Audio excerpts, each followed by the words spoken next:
গতকাল উনি তো ৫টার সময় রোমে আসলেন, রোম এয়ারপোর্টে। এখান থেকে হোটেলে আসতে আসতে ওনার হাফ অ্যান আওয়ারের মতো সময় নিয়েছে। তারপরে উনি কিছু বিশ্রাম নেওয়ার পরে ইফাদ, আপনি জানেন, international fund for agricultural development, তার প্রেসিডেন্ট আলভেরো লারিও ওনার সাথে দেখা করতে এসেছিলেন। সাথে ওনার সাথে ছিলেন ওনাদের অ্যাসোসিয়েট ডিরেক্টর, যিনি বাংলাদেশে অনেক বছর কাটিয়েছেন।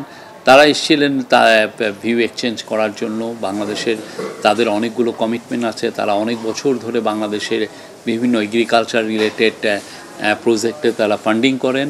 তারপরে ইদানিং ক্লাইমেট চেঞ্জ নিয়ে তারা ফান্ডিং করেন। ক্লাইমেট চেঞ্জকে কীভাবে রেজিস্ট করা যায়, কীভাবে ক্লাইমেট চেঞ্জ রেজিলিয়েন্ট এগ্রিকালচার আমরা একটা গ্রোথ হয়, সেই বিষয়ে ওনারা অনেক ফান্ডিং করছেন।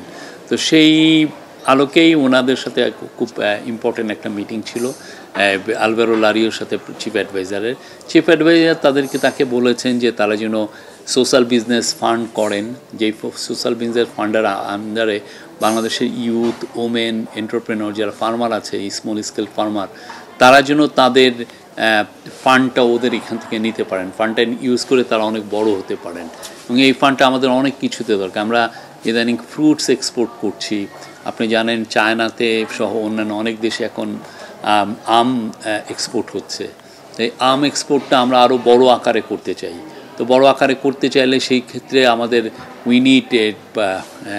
এখানেও নতুন নতুন এন্টারপ্রেনারশিপ লাগবে, এখানে সেফটি স্ট্যান্ডার্ডে আমাদের ইনভেস্টমেন্ট করতে হবে। সেই ইনভেস্টমেন্টের জন্য উই নিড ফান্ড, এবং ওইটার জন্য প্রাইভেট এন্টারপ্রেনররা, স্মল স্কেল যদি এই ইফাদের মতো প্রতিষ্ঠান থেকে ফান্ড পায়, তাহলে তারা স্কেল আপ করতে পারে, এটা বড় করতে পারে।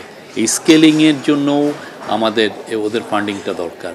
তো সেই বিষয়ে আমি বলবো যে খুবই ফ্রুটফুল একটা আলোচনা হয়েছে।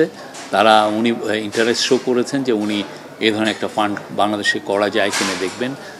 প্রফেসর ইউনূস তাকে বাংলাদেশে ভিজিট করার জন্য আহ্বান জানিয়েছেন, এবং বলেছেন যে তোমরা খুব দ্রুত একটা টিম পাঠাতে পারো। নতুন নতুন অপরচুনিটি যা তৈরি হচ্ছে, বাংলাদেশ যে এগ্রিকালচারে অনেক বিষয়ে কাজ করছে, সেই জায়গাগুলো তারা এক্সপ্লোর করতে পারে, এবং সেখানে দুই পক্ষেরই কোলাবোরেশন করার যথেষ্ট সুযোগ আছে। এক্সট্রিম মশার কয়েল প্ল্যান্ট ফাইবার দিয়ে তৈরি, ডেঙ্গু, চিকুনগুনিয়া বাহি সহ যে কোনো মশার বিরুদ্ধে দেয় এক্সট্রিম সুরক্ষা। যেমন ধরেন, আর একটা বিষয় চিফ অ্যাডভাইজার হাইলাইট করেছেন, সেটা হচ্ছে যে বাংলাদেশের আমরা যেই ফিশ যেগুলো ধরি, মাছ ধরা, বা আমাদের যারা ফিশারম্যান, তারা মূলত এই সাগর বক্ষের খুব কাছাকাছি জায়গায়, কোস্টের যেই আমাদের উপকূলের খুব কাছাকাছি জায়গায় মাছ ধরে। আমরা কখনো ডিপ সিতে যে মাছ ধরি না। তো আমরা যাতে ডিপ সিতে যে মাছ ধরাটা বাড়াতে পারি, সেই কাজটা আমাদের একটা ডিপ সি ফিশিং একটা যাতে ইন্ডাস্ট্রি হতে পারে, সেটার জন্য উনি টেকনোলজিক্যাল এবং ফিনান্সিয়াল কোলাবোরেশনের কথা বলেছেন, যাতে বাংলাদেশের ডিপ সি ফিশিং ইন্ডাস্ট্রি যাতে দাঁড়াতে পারে। এমন না যে আমরা এই জিনিসটা হঠাৎ করে একদিনে হচ্ছে, তা না। আমরা গ্র্যাজুয়ালি আরও বড় করতে চাই খুব, এবং দ্রুততার সাথেই করতে চাই।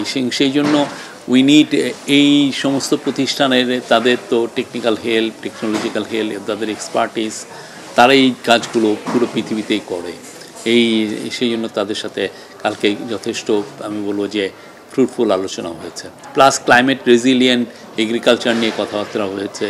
অন্যান্য বিষয়ে বাংলাদেশের এগ্রিকালচার, এন্টারপ্রেনারশিপ, ইয়াং ছেলেমেয়েরা দেখবেন যে অনেক নতুন নতুন আইডিয়া নিয়ে কাজ করছে এগ্রিকালচারে, সেগুলাই যাতে তারা ফান্ডিং করতে পারে।